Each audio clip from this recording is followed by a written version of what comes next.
Assalamu alaykum everyone, and welcome to Luminous Odyssey, where I take you on a journey through health and wellness, through Islamic, prophetic, and traditional medicine.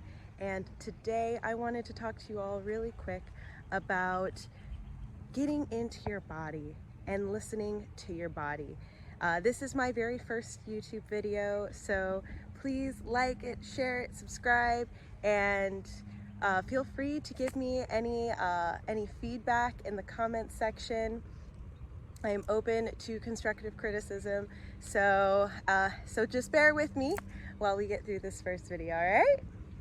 So as I said before, today I really want to talk to you all about listening to your body. This is probably one of the most important parts when it comes to traditional medicine or any sort of preventative medicine, is always listening to your body. And there's a few reasons why it's so important for us to connect more with our bodies, because oftentimes our bodies will tell us when something is imbalanced, when something is wrong, even before doctors can tell us anything, right? So two main reasons why it's important for us to go ahead and listen to our body is, first off, like I said, it's important to understand what is actually going on, right? Because a lot of times stuff will happen and we'll just kind of take it as, oh, this is just how this is supposed to be, and then we end up taking something to just kind of numb out the pain. Let me give a quick example of this. So a lot of times, especially with women who experience extreme pain during their menstrual cycles, extreme cramping, very heavy flow, this is not normal. Okay, I want you to know that feeling that level of debilitating pain to the point that you can't even hardly walk or move, that's not normal. It's not normal. But a lot of times what women will do is they'll just take ibuprofen, Midol, any kind of painkiller to just get rid of the pain and just call it a day, okay? And I'm gonna challenge you to feel out that pain. And I know that probably sounds really contradictory, like, what, you want me to actually be in pain? No. But I want you to listen to your body so that you can understand your body is crying out to you, right? Your body is trying to tell you, hey, something is wrong here. Hey, something is not right. Whether that might be your temperament or things like that. And I'll do another video going more in depth on the temperaments and explaining what that means. But if something is going on where maybe you might be feeling more cool and dry, and you need to be feeling more warm and moist, or whatever the case is, there are things that you can take when you're able to actually assess what is wrong and how you are feeling to be able to actually properly treat it, right? When we just numb out the pain, when we just numb out what's going on, we don't allow ourselves the opportunity to actually feel what's going wrong, so that way we can actually do something about it. That makes sense, all right? Now, the second reason why it's really important for us to listen to our bodies is because a lot of times we can also prevent things from getting worse, right? So if you're able to feel out, hey, okay, this is feeling a little off here, this doesn't quite feel right, but you just kind of like brush it off and you're like, yeah, it's probably not that big of a deal anyways, that's fine, I'm just gonna keep doing what I'm doing and you know, just kind of keep moving on. But then over time, eventually that thing will catch up to you in some way, shape, or form. So it's important for us to be able to actually take a minute to really connect with our bodies, to connect with what's going on inside of us, to connect with how we're feeling, what feels off, what feels good, what doesn't. So that way we can potentially prevent certain things from progressing and getting worse. And then by the time we do catch it, it ends up being too late. Or to be able to actually accurately assess and treat the issues that are currently going on with us. All right, now if you're someone and you're like, okay, this is really, really foreign to me, I have never heard of what you're talking about, I'm not even sure really how to start doing this, I'm gonna go ahead and give you guys some tips on a few ways that you can start connecting more with your body. I'm going to give you 3 key tips that I use in my daily practices or weekly practices in order to connect more with my body and to get more in tune and be able to listen to what is going on inside of me. Alrighty, so my first tip is going to be body scanning. So what that basically means is that you're going to go through each individual part of your body and you're going to actually see how each thing feels, or you're going to feel out how each part of your body is currently feeling in that moment. If it's feeling good, if it's feeling achy, if it's feeling painful.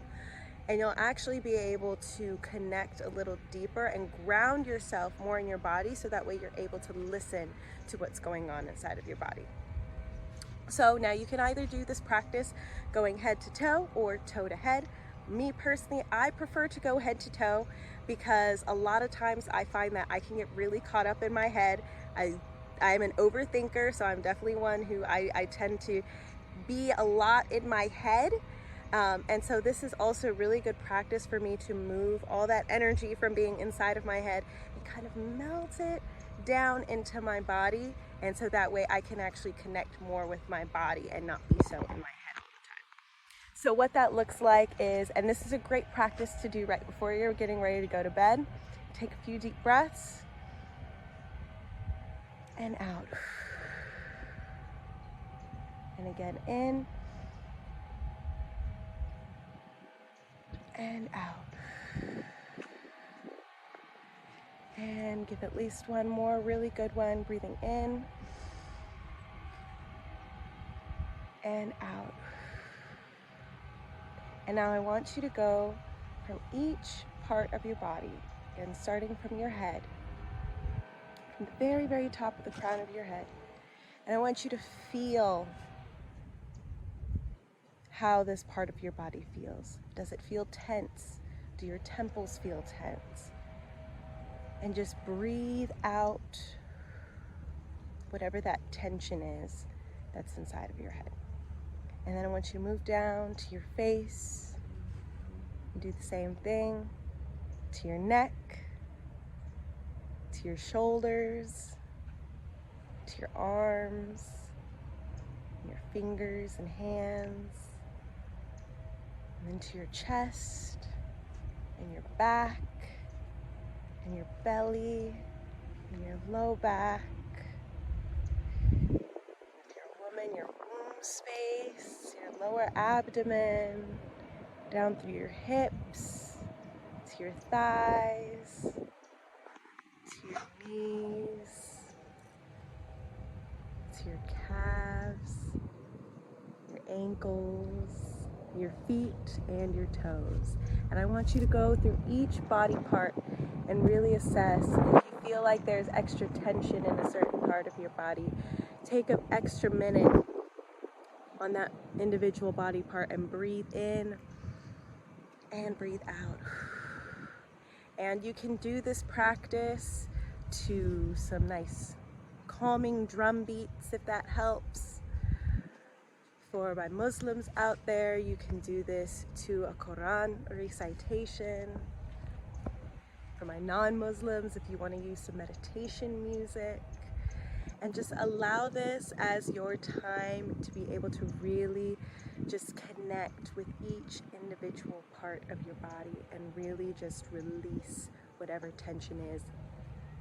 All right, so that is our first tip for you.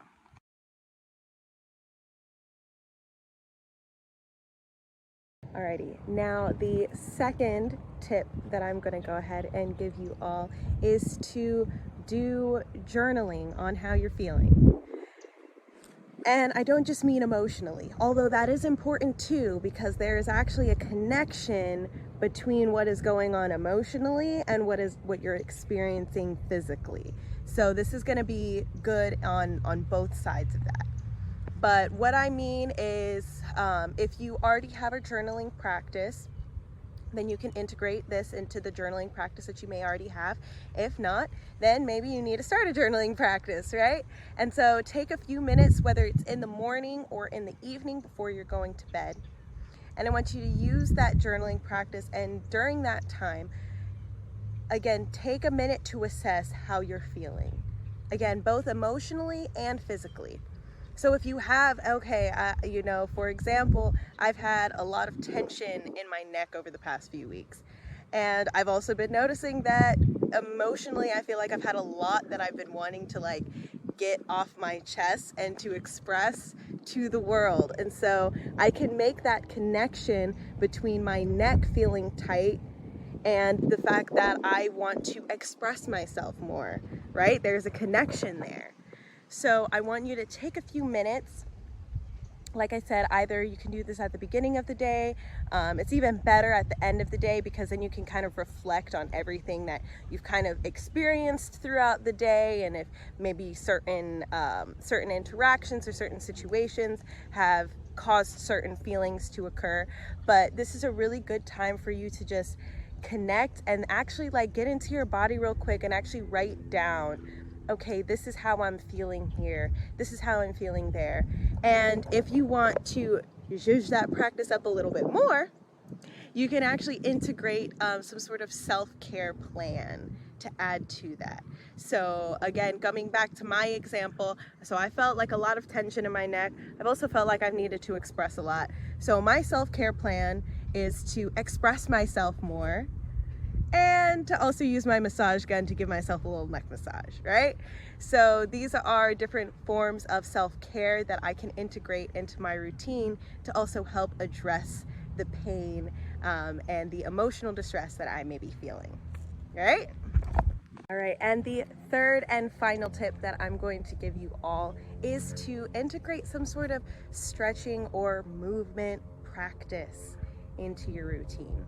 Now, if you are someone who doesn't really do a whole lot of stretching or a whole lot of movement in general, doing something when you first get out of bed, because you're already waking up, you might be a little bit sore from being tight and in the bed. So having some sort of practice when you first get up in the morning where you can actually stretch and loosen up your muscles and take your time through each stretch, right? So don't just try and rush through it and this is just something I'm doing just to, I'm gonna do this just to kind of get it done and over with. No, actually take your time and connect with how your body feels while you are stretching, right? Because you become so much more aware of what feels good and what doesn't when you're actually moving your body around, and you can actually feel, oh wow, I'm trying to do this stretch and this feels really, really tight in my body right now. This part of my body really hurts.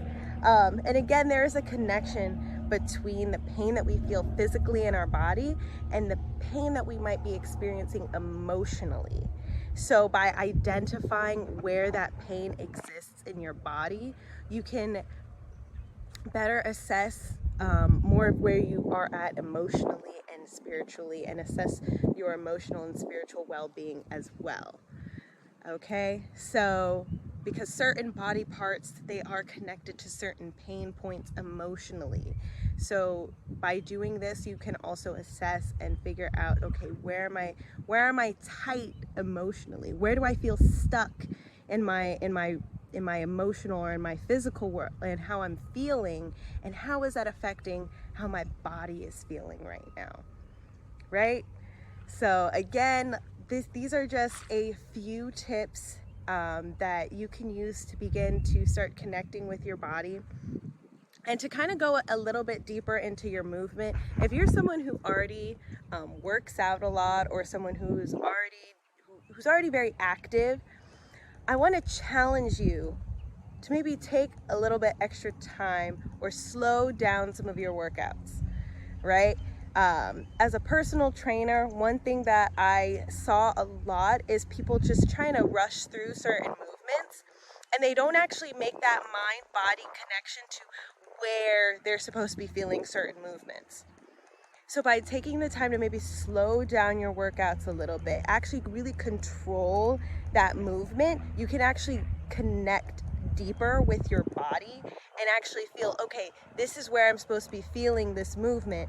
All right, and the third and final tip that I'm going to give you all is to integrate some sort of stretching or movement practice into your routine.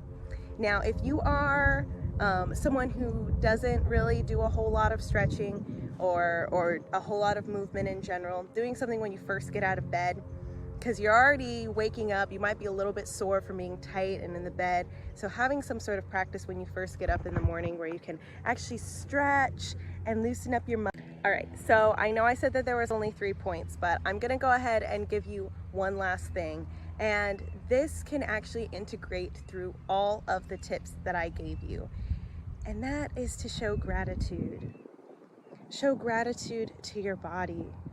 And show gratitude to your Creator for giving you such a beautiful and functional body that knows how to heal itself, right? So while you're doing your body scan, you can send love and gratitude to that part of your body, especially if it's one that feels more tense.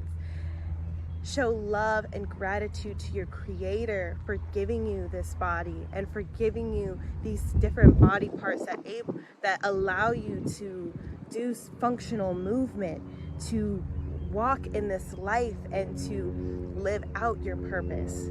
So you can do that while you're body scanning, you can do that while you're journaling, integrating gratitude into your journaling, giving thanks to your body, giving thanks and love to the parts of your body that might not feel as good, and still showing gratitude to your Creator despite whatever you might be going through emotionally, right? Because when we are able to show gratitude, even through our pain and even through our suffering, we open ourselves to being able to receive so much more in our life, so much more goodness, so much more love, because we show that through our gratitude, even in the worst parts of our life, that we are capable of being able to handle more and better things, because we are already expressing our gratitude. So this is, again, this is something that I just kind of want to encourage you to integrate throughout each of these different exercises. Even in your stretching, you can still express gratitude, right? That you can even do these certain stretches, right? So incorporating that gratitude is also very important. So I want to challenge you all to incorporate at least one of these practices into your daily routine, and to really just connect with your body and see, does something feel off? Does something not feel right? And write about it, talk about it.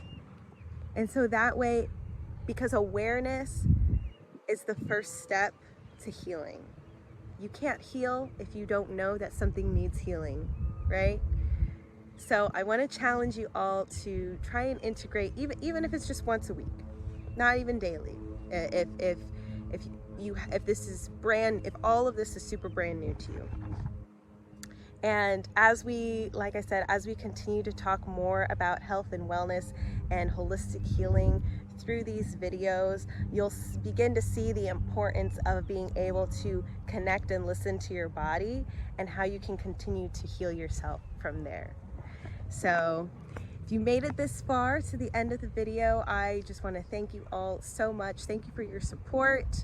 Again, like, subscribe, share this video to all your friends, and inshallah, there will be many, many more videos with just as much value. So I look forward to seeing you all again soon.